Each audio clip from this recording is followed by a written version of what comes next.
Welcome to Quiet Psychology. Before you try to understand anything, do something simpler first.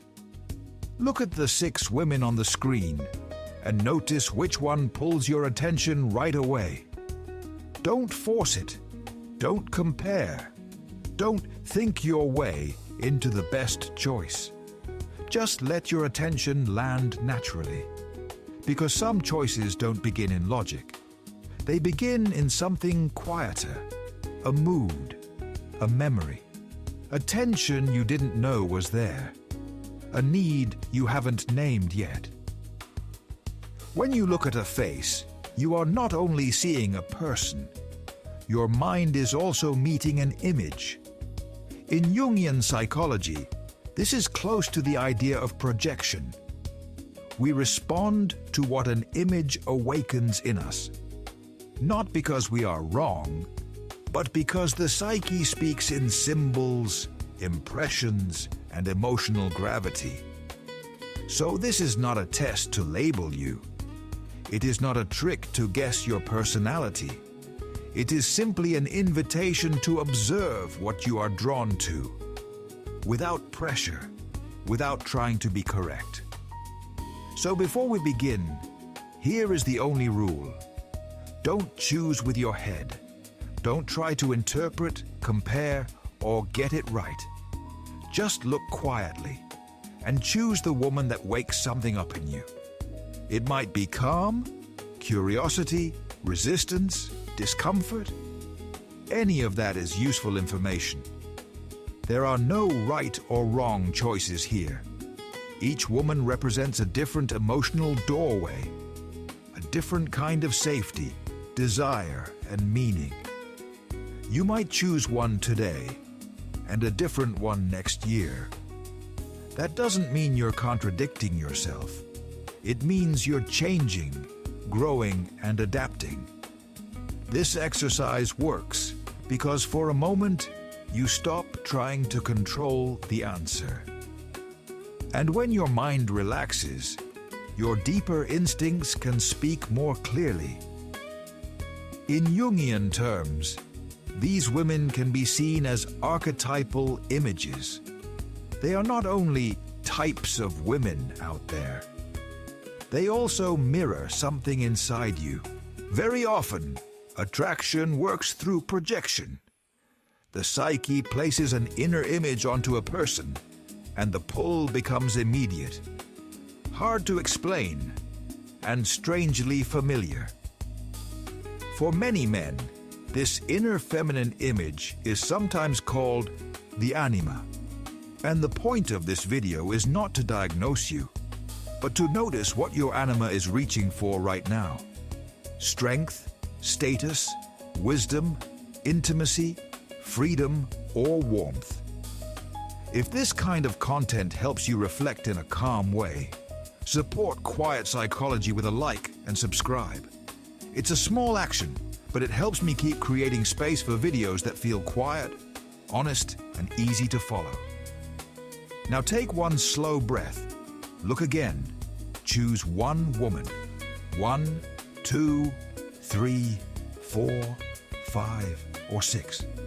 The one you chose is not random. And now, let's begin. If you chose 1, the protector. Strength, boundaries, and steady resilience.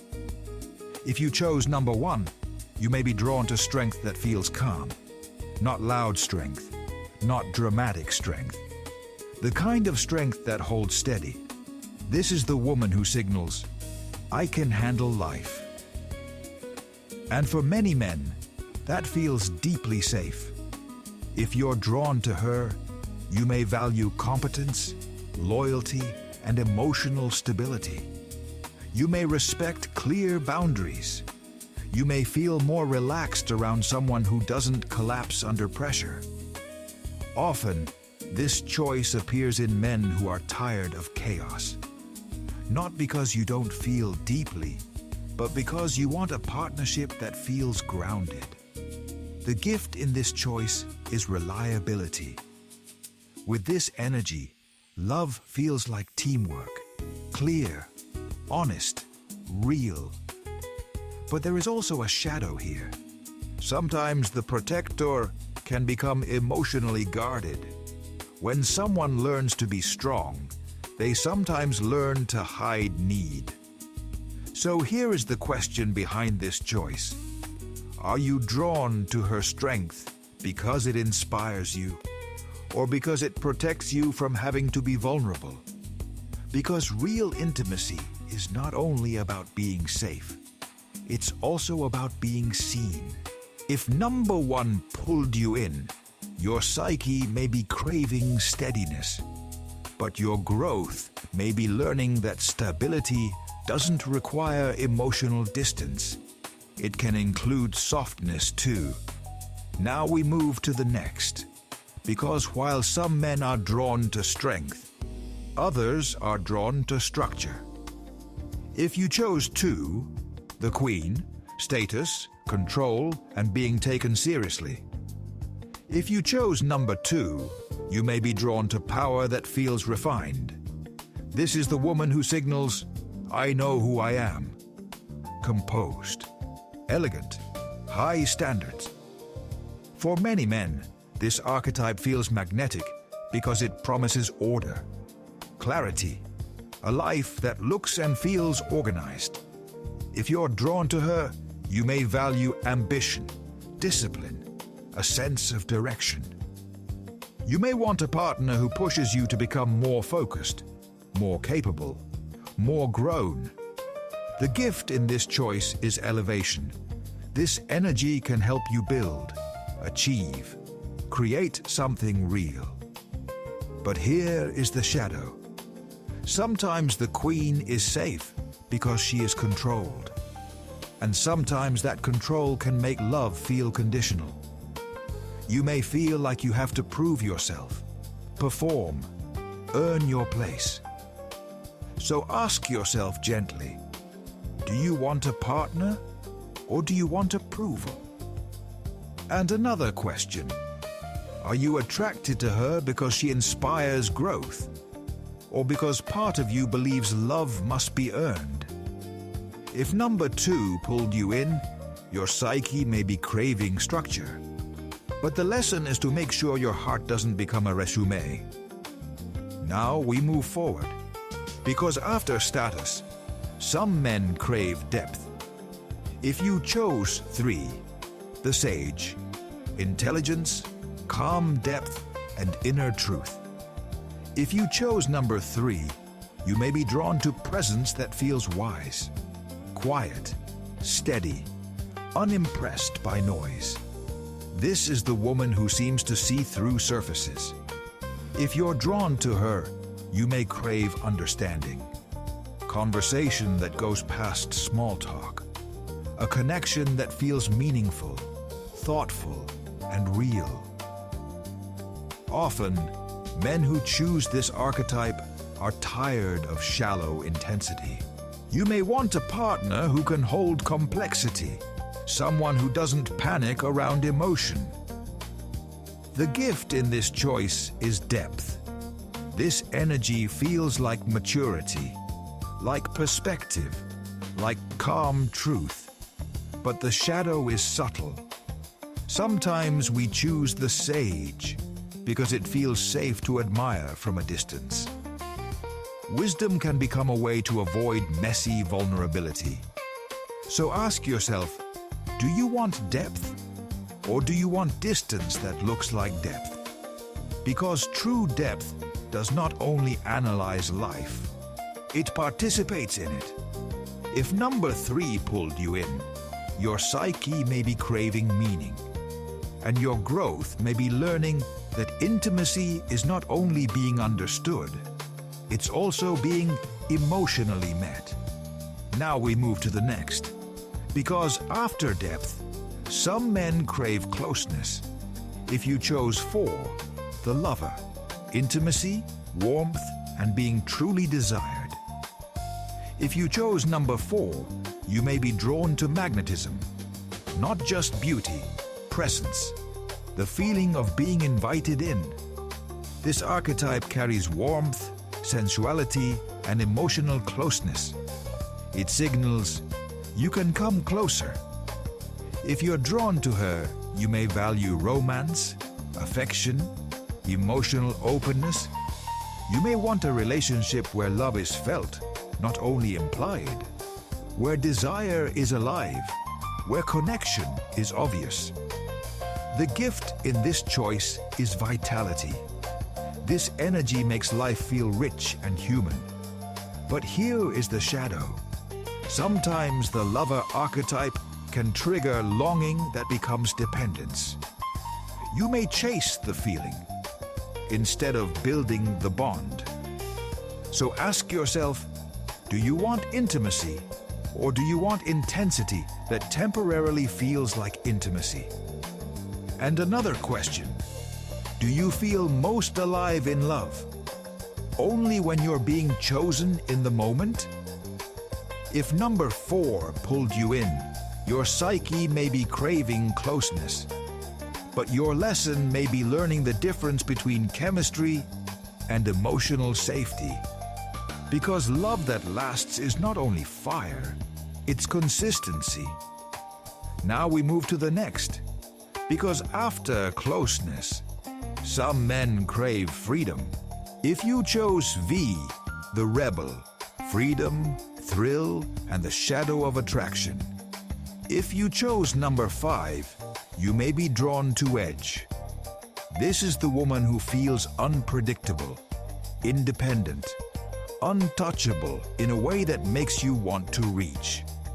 For many men, this archetype feels exciting because it promises intensity, movement, risk.